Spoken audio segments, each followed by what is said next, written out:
Dis-moi, t'aimerais faire quoi quand tu seras plus grande ? Moi, quand je serai grande, je serai... Et toi ? Quand je serai grande, un podcast RLP par Hélène Grillon. Bonjour les amis, c'est Hélène Grillon. Je reviens avec un épisode haut en couleur cette fois-ci pour vous. Aujourd'hui, nous avons rendez-vous avec une femme à barbe. Oui, vous m'avez bien entendu. Elle est audacieuse, imposante et surtout très indépendante. Dans ce portrait, vous allez découvrir une pionnière, illustre et très fière de l'être. À une époque où les freak shows sont populaires dans les cirques et de nombreuses femmes à barbe y sont exploitées, notre héroïne refuse de se laisser enfermer. Ce n'est pas avec l'aide d'un cirque qu'elle deviendra grandiose. Elle voyage seule, en Europe et à l'étranger, ne rate aucune occasion de poser pour des photos et porte même des pantalons parce que l'État lui a autorisé. Alors, sans plus attendre, partons à la rencontre de cette mystérieuse femme. J'ai nommé Clémentine Delay, ou l'art de prendre la société à contre-pied et d'en sortir triomphante.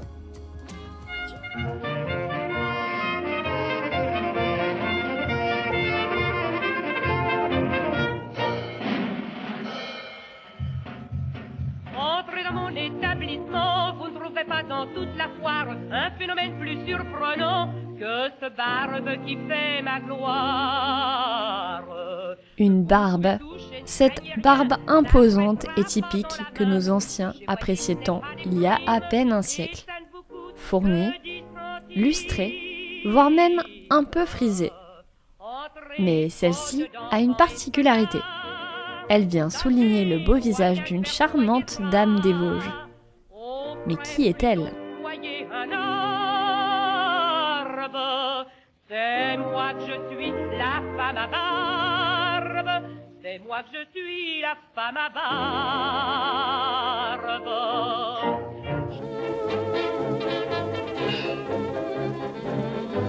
La famille Clateau habite une petite ferme et accueille un beau jour de mars 1865 une petite Clémentine. Petite en réalité pas tellement, car Clémentine est une enfant débrouillarde et costaude. D'ailleurs, ses parents lui demandent souvent de l'aide. Bref, une enfance un peu laborieuse et rude. Mais bientôt, Clémentine est une ado. Et qui dit adolescence, dit changement corporel. Il se trouve qu'à ses 18 ans, la jeune fille a un petit truc en plus. Elle découvre qu'au-dessus de sa bouche, un duvet plutôt prometteur est apparu. Elle décide alors de commencer à se raser le visage et de rendre des visites régulières au barbier du coin.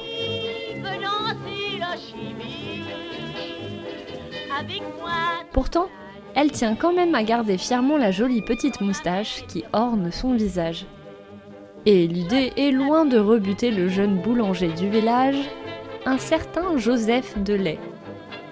On peut même dire qu'il l'avait un peu repéré. Entre Clémentine et lui, c'est carrément le coup de foudre. Clémentine a alors 20 ans, lorsque le jeune couple décide de se marier. Dorénavant, Joseph ne sera plus seul à la boulangerie. Les clients se font d'ailleurs de plus en plus nombreux.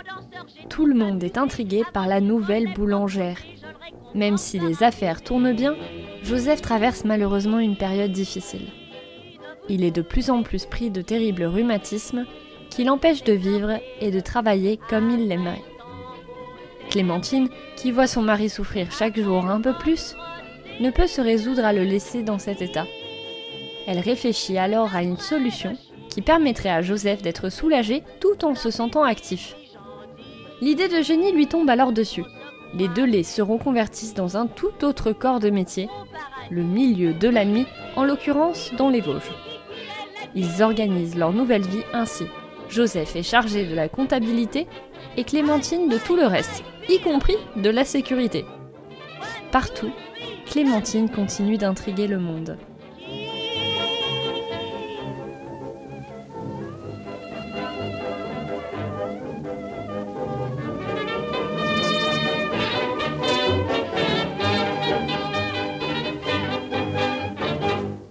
Quelques jours avant d'ouvrir, les Delay se promènent dans une foire de Nancy.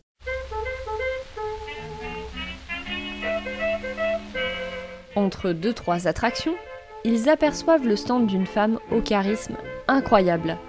Celle-ci est comme Clémentine, une femme à barbe. Cette barbe, elle l'assume complètement et en joue même dans son personnage. Elle dit à Clémentine en rigolant qu'elle pourrait vraiment lui faire concurrence avec cette magnifique barbe. Cette rencontre-là, elle n'est pas du tout anodine. Les Delay rentrent au bar et Clémentine s'empresse de raconter l'anecdote aux clients. Certains habitués commencent alors à parier 500 francs, une sacrée somme à l'époque, que Clémentine ferait en effet une belle concurrence à cette dame de la foire. Et depuis ce jour-là, fini les rasoirs et les rendez-vous chez le barbier. Clémentine a fait le pari de se laisser pousser la barbe, d'en prendre le plus grand soin, et même d'en faire sa signature. Une blague pour faire rire les clients? Pourquoi pas? En réalité, c'est une façon pour elle de revendiquer et de s'approprier cet attribut qui a peut-être pu lui causer un peu de peine par le passé. Et puis après tout, Clémentine a de l'autodérision. Mais elle est aussi l'une de ces femmes qui aurait rembarré un bon nombre de remarques désobligeantes si certains avaient osé lui en faire. Et ça, on adore. Here's a Japanese sandman sneaking on with a view. Just an old second-hand man, he'll buy your old day from you. Joseph, qui fait tourner les affaires dans l'arrière-boutique, se marre bien lui aussi. Il est heureux de voir que le bar rencontre un énorme succès. Il est alors loin de s'imaginer que cette situation va même rendre célèbre son épouse. Le bar change rapidement de nom et devient le Café de la femme à barbe, une enseigne qui ne désemplira jamais. L'hypertrichose de Clémentine, ce dérèglement hormonal qui fait pousser de la barbe, change la vie du couple. Les foules se bousculent désormais pour venir voir cette serveuse / femme d'affaires qui tient le café le plus en vogue de Thaon-les-Vosges et même de la région tout entière. Just an old second-hand man trading you days for old. Clémentine devient en effet rapidement submergée par sa renommée. Dans cette paisible petite bourgade des Vosges, au bord de la Moselle, on s'attendrait en ce beau dimanche de printemps à voir inaugurer la statue d'un général, d'un amiral ou d'un savant. Pas du tout. La foule de Thaon-les-Vosges vient célébrer son héroïne, Clémentine Delay, la femme à barbe. Pourquoi ne pas alors se prêter au jeu ?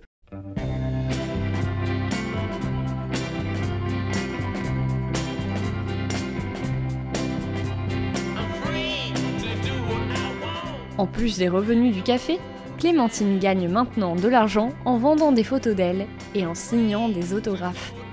Pour réaliser ces photos, elle obtient même la permission de s'habiller en homme.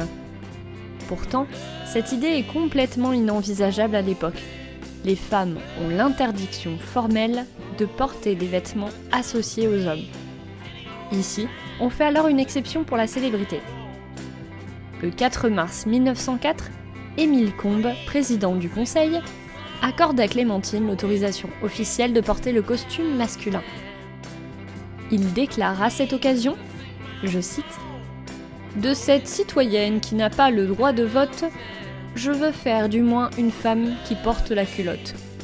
Que sa barbe serve d'exemple à toutes ces bigotes qui se battent contre nous autour des bénitiers. » Sympathique, hein, ce cher Émile. Avec le temps, Clémentine devient une vedette au-delà de ses contrées.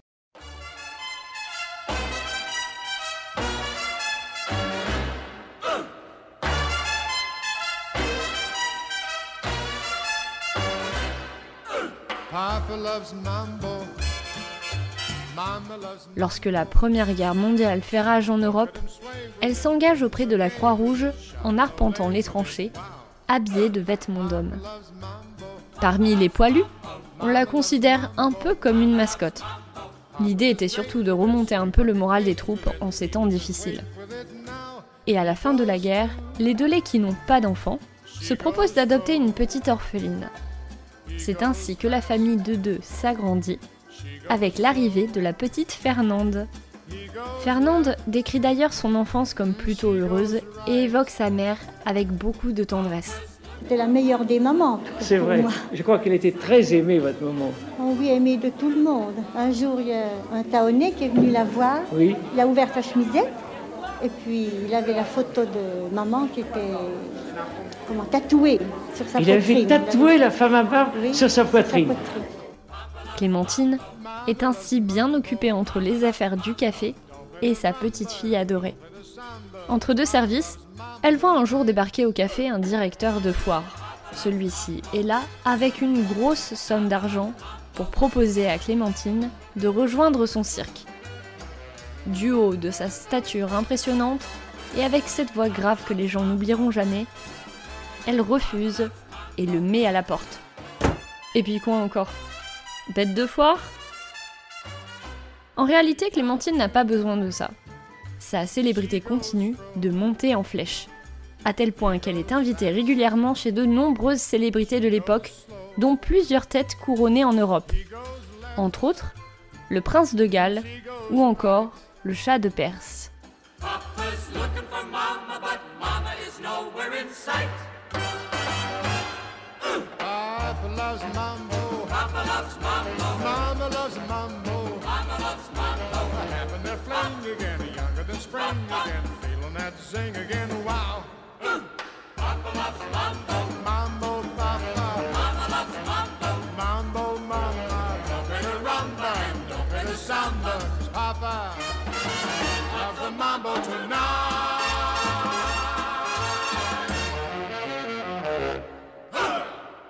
Mais le drame frappe bientôt à la porte de la petite famille.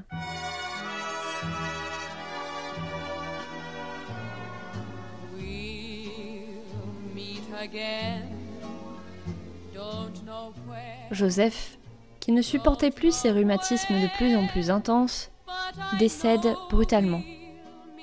Clémentine est donc laissée avec Fernande, mais elle est dévastée par la perte de celui qu'elle a tant aimé pendant toutes ces années. Elle se demande désormais ce qu'elle va pouvoir faire en attendant que la fin arrive également pour elle. Elle n'a que 63 ans.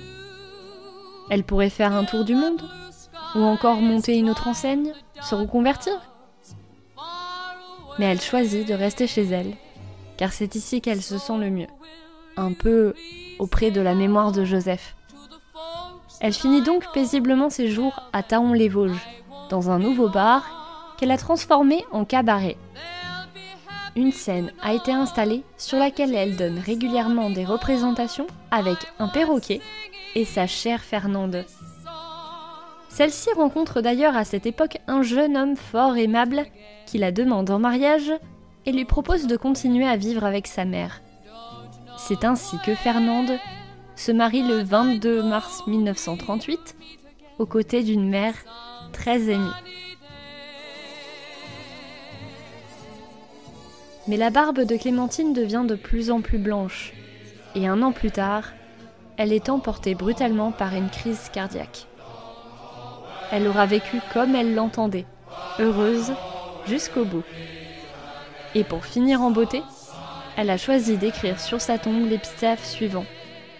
Ici gît la femme à barbe. Elle avait également écrit quelque temps avant.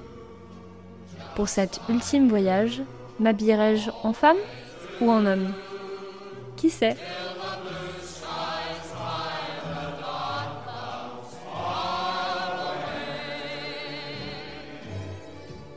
En somme, cette femme hors série devenue la plus illustre des femmes à barbe a trouvé ce qu'elle voulait faire quand elle serait grande. Voilà, rien que ça. Je vous remercie à toutes et tous d'avoir écouté ces quelques courtes minutes passées en compagnie de la sensationnelle Clémentine Delay. J'espère que cela vous a plu. C'est le moment de conclure cet épisode, mais pas de tristesse car je vous donne rendez-vous dans 2 semaines avec une chimiste afro-américaine qu'on ne pourrait qualifier autrement que par visionnaire. La science ne lui a rendu l'hommage qu'elle méritait que très tard. Pourtant, une maladie dévastatrice qui a marqué des siècles d'histoire a trouvé un traitement grâce à elle. Cette infection, c'est la lèpre. À une époque où les préjugés raciaux et de genre étaient omniprésents, cette scientifique prodige déchiffre le mystère autour d'un remède administrable qui redonne espoir aux patients bannis par la société. Sa méthode innovante et saluée dans le monde entier change des vies mais reste longtemps méconnue, car comme beaucoup, ils sont nombreux à s'être approprié son mérite. Elle est tragiquement décédée avant de voir l'impact colossal de son œuvre, mais ce que je peux vous dire, c'est qu'elle demeure un symbole de génie et de persévérance. Bref, un rendez-vous qui promet encore une rencontre passionnante. Alors en attendant de nous retrouver, restez curieuses et curieux. À bientôt sur RLP.